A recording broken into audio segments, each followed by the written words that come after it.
Hello, everyone. Welcome to SparrowCast. And we have Shannon J Gregg with us today. She's the president of Cloud Adoption Solutions, a woman owned Salesforce consultancy focused on change management and user adoption. She can be described as a sales tech geek and is someone who is very passionate about sales. Her keynote talks and workshops on sales productivity and time management are quite famous with her audience.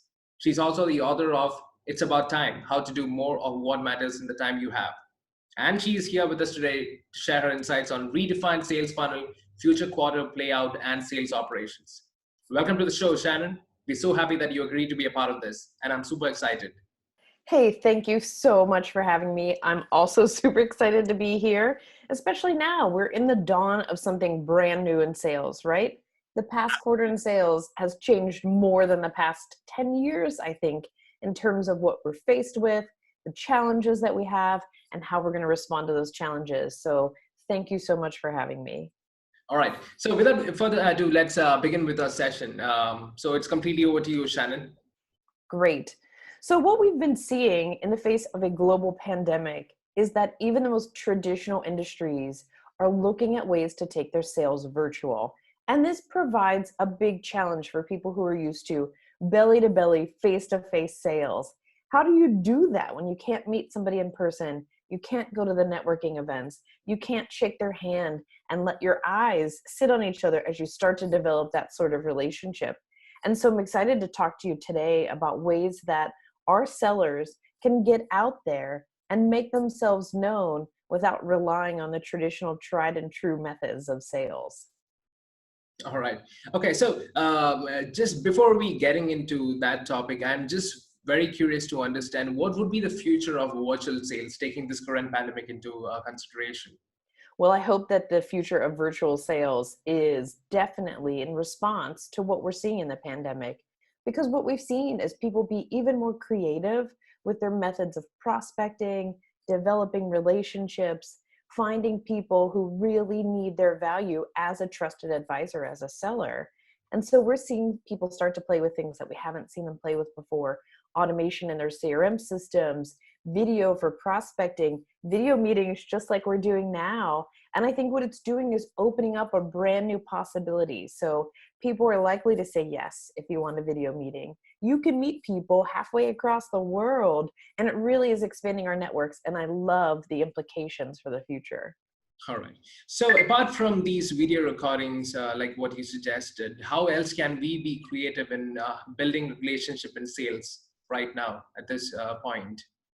That is such a good question. And I'm so glad that you're talking specifically about building relationships, because that's what it comes down to.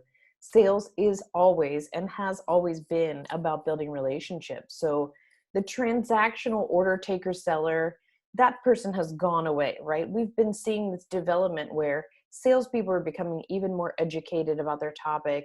They're transitioning into sales from being really deep subject matter experts, and their prospects and their clients are looking to them to be the one to say, I know all of the research, I know what's keeping you up at night.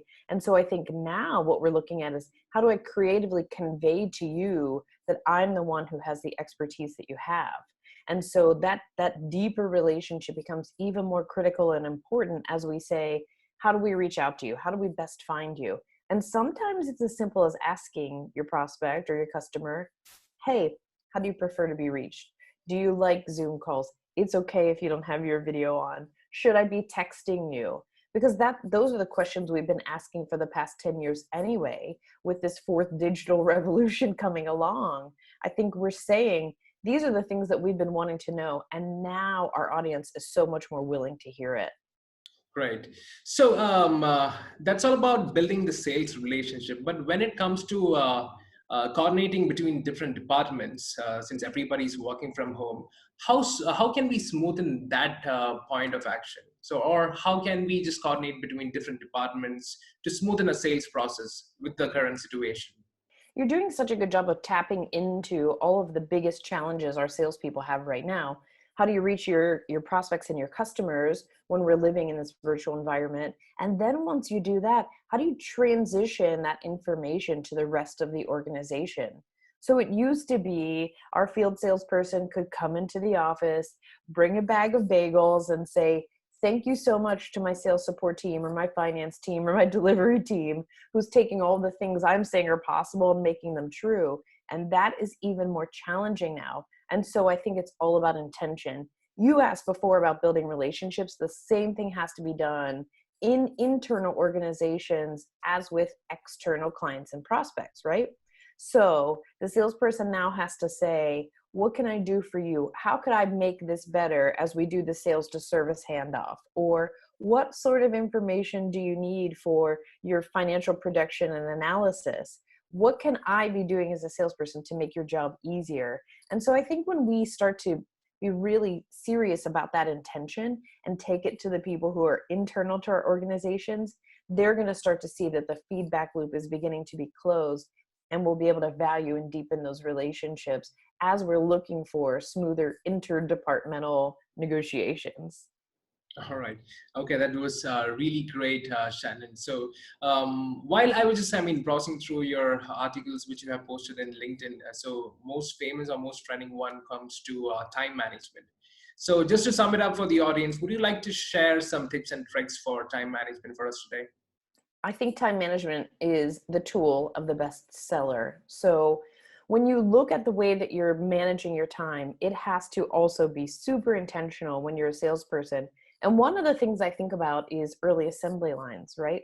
So whenever people would assemble cars, what they found is when one person would be putting every single component onto the car, it took longer, it was an onerous process, and it was really challenging for one person to keep shifting their brain to say, how can I put each component on and make them safe and make this a really valuable product? And so sales is the same way. If you can batch your activities and say, okay, for the next 60 minutes, I'm going to be prospecting. This is my prospecting piece of the assembly line.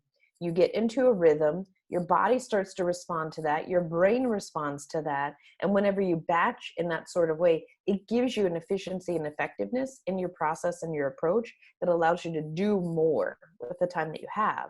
And so I think when you're a salesperson and you're looking at, what do I spend my time on doing? If you're reactive to everything that comes in, you're going to spend all of that mental time transitioning from one activity to the other.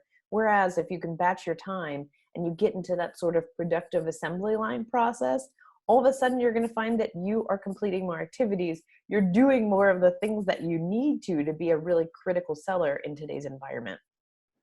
All right. So Shannon, that was truly an amazing session, short and crisp and sweet. So I'm sure that our audience too appreciates the insights and thoughts which you just shared with us today. So let me just summarize the key takeaways from our session today. So first one, which I think, which I can summarize was, it helps you exhibit better creativity and lets you start an interaction or build a relationship with someone you haven't met in person. Second one would be video prospecting and deep research helps you build a relationship on actual data. Third one would be best salespeople are the ones who know how to do their time. And fourth one would be the intentional bridges between all the other departments in the organization is critical for sales. Once again, thanks for your time and for sharing your thoughts, Shannon. And we shall see you again in the next SparrowCast. Thank you so much for having me. I really enjoyed it.